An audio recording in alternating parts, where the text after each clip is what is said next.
আসসালামু আলাইকুম দর্শক, আমন্ত্রণ জানাচ্ছি জাগো টিভিতে। সাথে আছে আমি মারিয়াম ভাইয়া। শুরুতেই জানিয়ে দিব সংবাদ শিরোনাম। ভারতের 15টি শহরে সামরিক স্থাপনায় পাকিস্তানের ক্ষেপণাস্ত্র ও ড্রোন হামলা, বিরল স্বীকারোক্তি ভারতের। 25 ইসরায়েলি ড্রোন সহ ভারতের 50টি ড্রোন ধ্বংস করল পাকিস্তান। লা ইলাহা ইল্লাল্লাহ, আমরা শেষ পর্যন্ত লড়ব। পাক ভারত উত্তপ্ত মুহূর্তে ফের ভেসে উঠল ইমরান খানের বজ্রকণ্ঠ। ইতিহাসে অন্যতম বৃহৎ ও দীর্ঘতম ডগ ফাইট, সম্মুখ যুদ্ধে পাকিস্তানেরই 125 যুদ্ধ বিমান। ভারত পাকিস্তানের সেনাদের মধ্যে তীব্র গোলাগুলি, ভারতীয় সৈন্য নিহত। 12টি মিসাইল নিয়ে ছুটছে ইরানের যুদ্ধজাহাজ। এরদোয়ানকে ভাই সম্বোধন শেহবাজের, পাশে থাকায় তুরস্কের প্রতি কৃতজ্ঞতা। শুনছিলেন সংবাদ শিরোনাম, এবারে বিস্তারিত। ভারতের 15টি শহরের সামরিক স্থাপনায় একযোগে ড্রোন ও মিসাইল হামলা চালিয়েছে পাকিস্তান। নাম প্রকাশ না করার শর্তে এক পাকিস্তানি প্রতিরক্ষা কর্মকর্তা বলেছেন, ড্রোন ও মিসাইল হামলা কঠোরভাবে সামরিক লক্ষ্যবস্তুতেই সীমাবদ্ধ ছিল এবং এটিকে পরিমিত প্রতিশোধ বলে বর্ণনা করেছেন। এই ঘটনা দুই পারমাণবিক সক্ষম প্রতিবেশী দেশের মধ্যে শত্রুতার তীব্র বৃদ্ধির ইঙ্গিত দিচ্ছে। ভারতের 15 শহরে পাকিস্তানের ড্রোন ও মিসাইল হামলার সবশেষ খবর জানাচ্ছেন সিদ্দিকুর রহমান।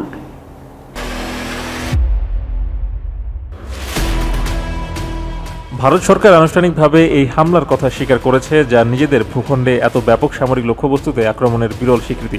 বৃহস্পতিবার দুপুরে ভারতের প্রতিরক্ষা মন্ত্রণালয় এক বিবৃতিতে বলা হয়, উত্তর ও পশ্চিম ভারতের 15টি শহরের গুরুত্বপূর্ণ সামরিক স্থাপনাগুলো পাকিস্তান ড্রোন ও মিসাইল হামলা চালিয়েছে, যার মধ্যে অমৃতসর, পাঠানকোট, কাপুরথালা, জলন্ধর, লুধিয়ানা, ভন্ডিলা, চণ্ডীগড়, উত্তরলাই, ভুজ এবং ভারত শাসিত কাশ্মীরের জম্মু ও শ্রীনগরের কৌশলগত ঘাঁটিগুলোতে আঘাত এনেছে। ভারতীয় কর্তৃপক্ষ ভারতীয় বাহিনী এখন হামলার উৎস ও পেলোড যাচাই করতে ধ্বংসাবশেষ সংগ্রহ করছে। জানা গেছে, এই হামলা ড্রোন ও প্রিসিশন গাইডেড মিসাইলের মাধ্যমে চালানো হয়েছিল। এই ঘটনা চলমান সংকটে একটি গুরুত্বপূর্ণ মোড় সৃষ্টি করেছে। মাত্র একদিন আগে ভারত অপারেশন সিঁধুর নামে একটি বিমান হামলা চালিয়েছিল। নয়াদিল্লি দাবি করেছিল যে তারা ইচ্ছাকৃতভাবে পাকিস্তানের ভেতরে সামরিক স্থাপনা এড়িয়ে গেছে, যাতে ব্যাপক সংঘর্ষ না হয়। তবে বৃহস্পতিবার ভারতের এমন স্বীকারোক্তি দেখাচ্ছে যে পরিস্থিতি মারাত্মকভাবে অবনতি হয়েছে। MNTV নিউজকে এক পাকিস্তানি প্রতিরক্ষা কর্মকর্তা নাম প্রকাশ না করার শর্তে বলেছেন, পাকিস্তানের ড্রোন ও মিসাইল হামলা কঠোরভাবে সামরিক লক্ষ্যবস্তুতেই সীমাবদ্ধ ছিল এবং এটিকে পরিমিত প্রতিশোধ বলে বর্ণনা করেছেন।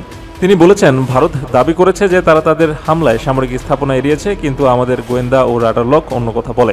প্রাথমিক লঙ্ঘন সত্ত্বেও পাকিস্তান সংযত ছিল, কিন্তু আমরা স্পষ্ট করে দিই, আমাদের সার্বভৌমত্ব কোনো আক্রমণ দৃঢ়ভাবে মোকাবেলা করা হবে। পাকিস্তানি সূত্রে আরও অভিযোগ করা হয়েছে যে অপারেশন সিঁধুরের সময় ভারতীয় বিমান হামলায় শিয়ালকোটের কাছে সংবেদনশীল সামরিক লজিস্টিক্স ও পাঞ্জাব অঞ্চলের রাডার অ্যারে লক্ষ্য করা হয়েছিল, যার জবাবে পাকিস্তান সুনির্দিষ্ট সামরিক প্রতিক্রিয়া দেখিয়েছে।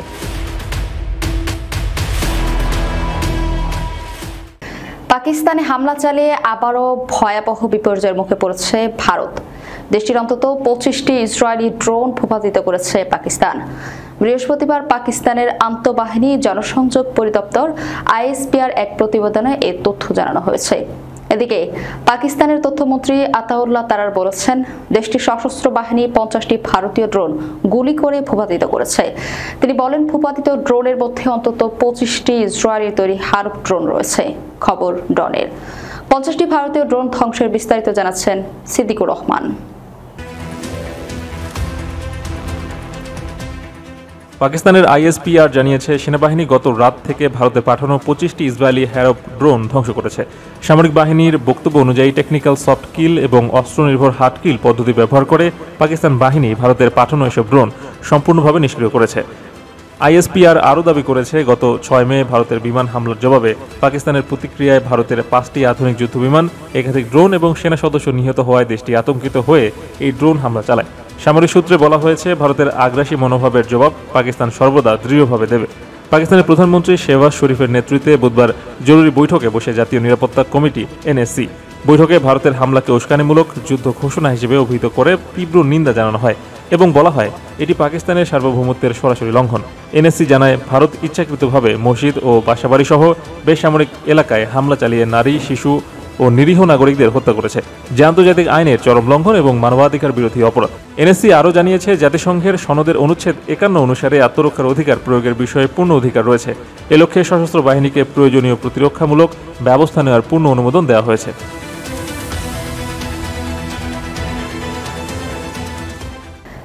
লা ইলাহা ইল্লাল্লাহ, আমরা শেষ পর্যন্ত লড়ব। পাক ভারত উত্তপ্ত মুহূর্তে ফের ভেসে উঠল ইমরান খানের বজ্রকণ্ঠ। ভারতের মধ্যরাতের অপারেশন সিঁদুর নামক ক্ষেপণাস্ত্র হামলার পর যখন সীমান্তে যুদ্ধাবস্থা, তখন পাকিস্তানের রাজনীতিতে উঠেছে নতুন ঝড়। কারাবন্দী সাবেক প্রধানমন্ত্রী ইমরান খানের একটি ভিডিও নতুন করে ভাইরাল হয়েছে, যা ঘিরে পাকিস্তানের রাজনৈতিক অঙ্গনে জোর চাঞ্চল্য। বিস্তারিত সিদ্দিকুর রহমানের রিপোর্টে। ফেসবুকে ইমরান খানের অফিসিয়াল পেজ থেকে প্রকাশিত ভিডিওটি ছিল 2019 সালে জাতিসংঘে দেওয়া তার ভাষণ, যেখানে পুলওয়ামা হামলার পর ভারত পাকিস্তান উত্তেজনার পটভূমিতে তিনি বলেছিলেন, যদি সাধারণ যুদ্ধ শুরু হয় তাহলে ছোট দেশ কি করবে? আত্মসমর্পণ? না, তারা লড়বে। আমি বিশ্বাস করি লা ইলাহা ইল্লাল্লাহ, আমরা শেষ পর্যন্ত লড়ব। ইমরান খানের ভাষ্যমতে, যখন একটি পারমাণবিক শক্তিধর দেশ শেষ পর্যন্ত লড়াই করে তখন এর প্রভাব বিশ্বব্যাপী ছড়িয়ে পড়ে। এই ভিডিওটির সঙ্গে ফেসবুক পোস্টে লেখা হয়েছে, ভারতের সম্প্রসারণবাদী হুমকির মুখে আজ আমাদের দরকার এক নির্ভীক নেতা। ইমরান খানই সেই নেতা যিনি জাতিকে ঐক্যবদ্ধ করতে পারেন। এখনই সময় তাকে মুক্তি দিয়ে পরামর্শ নেওয়ার। মঙ্গলবার মধ্যরাতে ভারত অপারেশন সিঁদুর নামে একটি ঝটিকা অভিযানে পাকিস্তানের পাঞ্জাব প্রদেশের শিয়ালকোট, ভাওয়ালপুর, মুরিদকে এবং আজাদ কাশ্মীরের মুজাফফরাবাদ, বাঘ ও কোটালি শহরে ক্ষেপণাস্ত্র হামলা চালায়। ওই পরিস্থিতিতে ইমরান খানের মুক্তির দাবি নতুন মাত্রা পেয়েছে। রাজনৈতিক বিশ্লেষকরা বলছেন, ইমরান খানের নেতৃত্বে দেশ ঐক্যবদ্ধ হতে পারে কিনা, এটাই এখন বড় প্রশ্ন। এছাড়া পাকিস্তানে ইমরান খানের দল পিটিআই এর নেতারা ইতিমধ্যে তার মুক্তির দাবিতে সরব হয়েছেন।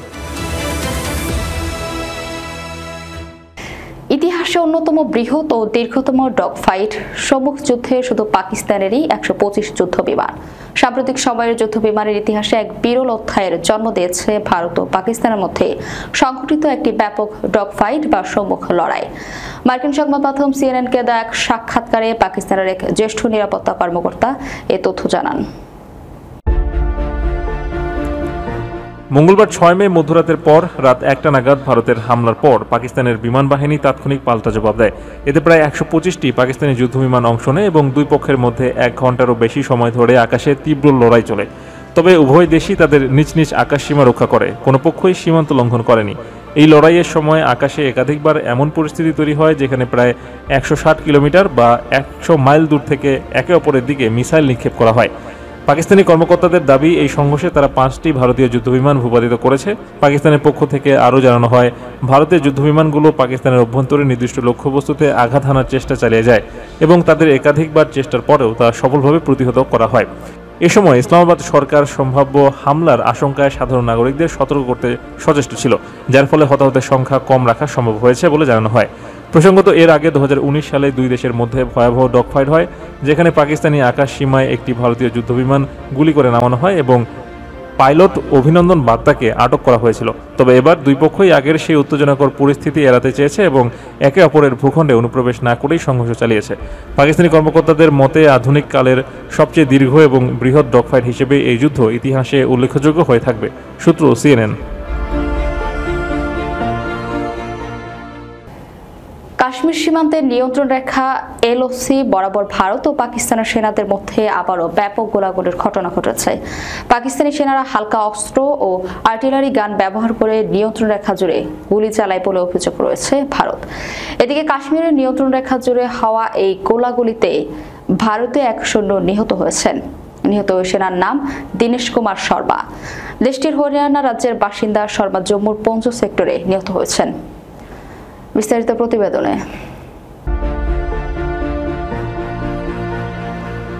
ভারত পাকিস্তানের সেনাদের মধ্যে তীব্র গোলাগুলি চলছে, এতে এক ভারতীয় সৈন্য নিহত হয়। বৃহস্পতিবার 8 মে পৃথক প্রতিবেদনে এই তথ্য জানিয়েছে মার্কিন সংবাদ মাধ্যম সিএনএন এবং ভারতীয় সংবাদ মাধ্যম এনডিটিভি। সিএনএন জানিয়েছে, বুধবার রাতে কাশ্মীরের বিতর্কিত অঞ্চলে নিয়ন্ত্রণ রেখা এলওসি বরাবর ভারত ও পাকিস্তান একে অপরের দিকে গোলাগুলি চালিয়েছে বলে জানিয়েছে ভারত শাসিত কাশ্মীরের প্রতিরক্ষা মুখপাত্র। ভারতের প্রতিরক্ষা মুখপাত্র লেফটেন্যান্ট কর্নেল সুনীল ভারত ওয়াল জানান, পাকিস্তানি সেনারা হালকা অস্ত্র ও আর্টিলারি গান ব্যবহার করে নিয়ন্ত্রণ রেখা জুড়ে গুলিবর্ষণ করেছে। এর জবাবে ভারতীয় সেনারাও উপযুক্ত প্রতিক্রিয়া দিয়েছে। এর আগে বুধবার একটি ভারতীয় প্রতিরক্ষা সূত্র সিএনএনকে জানিয়েছে, রাতভর পাকিস্তানি সেনাদের গোলাগুলিতে নিয়ন্ত্রণ রেখা বরাবর 15 জন নিহত হয়েছেন এবং আরও 57 জন আহত হয়েছেন।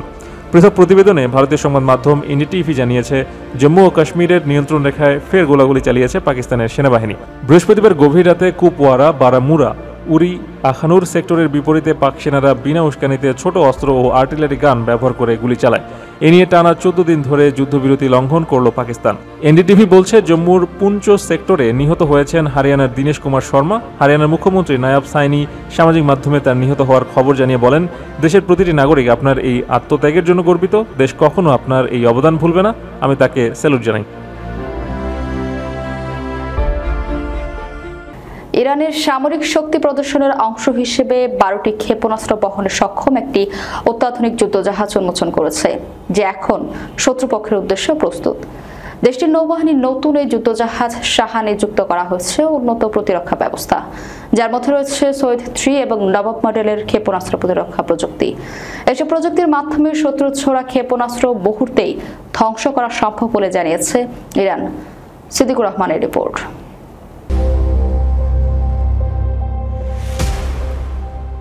নতুন যুদ্ধজাহাজ উদ্বোধন উপলক্ষে ইরানের নৌবাহিনীর কমান্ডার রিয়াল অ্যাডমিরাল শাহরাম ইরানি বলেন, আমাদের নৌবাহিনী এখন শত্রুর প্রতিকূল শক্তির বিরুদ্ধে পূর্ণ সক্ষমতা অর্জন করেছে। ধারাবাহিক নৌ অভিযানের মাধ্যমে শত্রুপক্ষের অপারেশনাল ক্ষমতা নস্যাৎ করতে সক্ষম হয়েছি আমরা। এদিকে ইরানের সর্বোচ্চ প্রতিরক্ষা বাহিনী IRGC সম্প্রতি কাসেম বশির নামের একটি দূরপাল্লার ব্যালিস্টিক ক্ষেপণাস্ত্র উন্মোচন করেছে, যা 1200 কিলোমিটার দূরত্ব পর্যন্ত লক্ষ্যবস্তুতে আঘাত হানতে সক্ষম। ইরান জানিয়েছে, এই মিসাইলগুলো ইতিমধ্যেই দেশের গুরুত্বপূর্ণ মিসাইল ঘাঁটিতে সংরক্ষণ করা হয়েছে।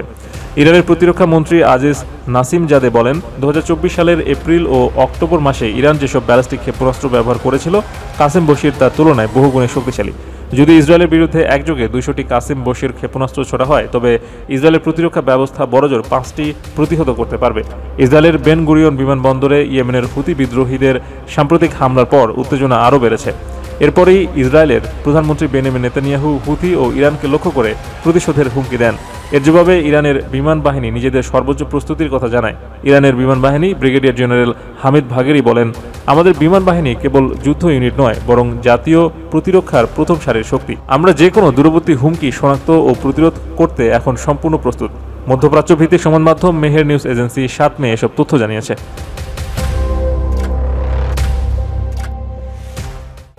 সংকটময় সময়ে পাকিস্তানের পাশে থাকায় তুরস্কের প্রেসিডেন্ট রিসেপ তাইপ এরদোয়ানের প্রশংসা করেছেন দেশটির প্রধানমন্ত্রী শেহবাজ শরীফ। বৃহস্পতিবার 8 মে সামাজিক যোগাযোগ মাধ্যম এক্স পোস্টে দেওয়া পোস্টে পাকিস্তানের প্রধানমন্ত্রী বলেন, ভারতের ঘৃণ্য ক্ষেপণাস্ত্র হামলার পর শহীদদের জন্য আমাদের তুর্কি ভাইদের প্রার্থনার জন্য কৃতজ্ঞতা জানাই। ভারতের হামলার পর তুর্কি প্রেসিডেন্টের সঙ্গে ফোন আলাপ হয়েছে জানিয়েছেন শেহবাজ। বলেন, রিসেপ তাইপ এরদোয়ানকে আমাদের সশস্ত্র বাহিনীর সাহসিকতা এবং পেশাদারিত্ব দিয়ে শত্রুকে প্রতিহত করার প্রচেষ্টা সম্পর্কে অবহিত করেছে। পাকিস্তানের প্রধানমন্ত্রী বলেন, আমরা যে কোনো মূল্যে আমাদের সার্বভৌমত্ব এবং আঞ্চলিক অখণ্ডতা রক্ষা করব। পোস্টে দক্ষিণ এশিয়ার উত্তেজনা কমানো এবং শান্তি নিশ্চিত করার জন্য তুরস্কের প্রচেষ্টার জন্য পাকিস্তান কৃতজ্ঞ বলে শেহবাজ উল্লেখ করেন। এর আগে পাকিস্তানে ভারতীয় সশস্ত্র বাহিনীর হামলার পর প্রথম দেশ হিসেবে ইসলামাবাদের সাথে সংহতি প্রকাশ করে তুরস্ক। বুধবার 7 মে সকালে পাকিস্তানের পররাষ্ট্র মন্ত্রণালয় এক বিবৃতিতে জানিয়েছে, ভারতের বিনা উস্কানিতে পাকিস্তানের সার্বভৌমত্ব লঙ্ঘন এবং নিরীহ বেসামরিক নাগরিকদের হত্যার ঘটনার বিরুদ্ধে ইসলামাবাদের সাথে সংহতি প্রকাশ করতে পাকিস্তানের পররাষ্ট্রমন্ত্রী ইসহাক দারের সঙ্গে ফোনে কথা বলেছেন তুরস্কের পররাষ্ট্রমন্ত্রী হাকান ফিদান। বিবৃতিতে বলা হয়েছে, হাকান ফিদান অবনতিশীল আঞ্চলিক নিরাপত্তা পরিস্থিতি নিয়ে উদ্বেগ প্রকাশ করেছেন। উভয় নেতাই ক্রমবর্ধমান পরিস্থিতির উপর ঘনিষ্ঠ সমন্বয় বজায় রাখতে সম্মত হয়েছেন। দর্শক, যাওয়ার আগে শিরোনামগুলো জানিয়ে দেব আরো একবার। ভারতের 15টি শহরে সামরিক স্থাপনায় পাকিস্তানের ক্ষেপণাস্ত্র ও ড্রোন হামলা, বিরল স্বীকারোক্তি ভারতের। 25 ইসরায়েলি ড্রোন সহ ভারতের 50টি ড্রোন ধ্বংস করল পাকিস্তান। লা ইলাহা ইল্লাল্লাহ, আমরা শেষ পর্যন্ত লড়ব। পাক ভারত উত্তপ্ত মুহূর্তে ফের ভেসে উঠল ইমরান খানের বজ্রকণ্ঠ। ইতিহাসে অন্যতম বৃহৎ ও দীর্ঘতম ডগ ফাইট, সম্মুখ যুদ্ধে পাকিস্তানেরই 125 যুদ্ধ বিমান। ভারত পাকিস্তানের সেনাদের মধ্যে তীব্র গোলাগুলি, ভারতীয় সৈন্য নিহত। 12টি মিসাইল নিয়ে ছুটছে ইরানের যুদ্ধজাহাজ। এরদোয়ানকে ভাই সম্বোধন শেহবাজের, পাশে থাকায় তুরস্কের প্রতি কৃতজ্ঞতা। এই ছিল এখনকার মতো। পরবর্তী সংবাদ দেখার আমন্ত্রণ রইল। ধন্যবাদ সবাইকে। আল্লাহ হাফেজ।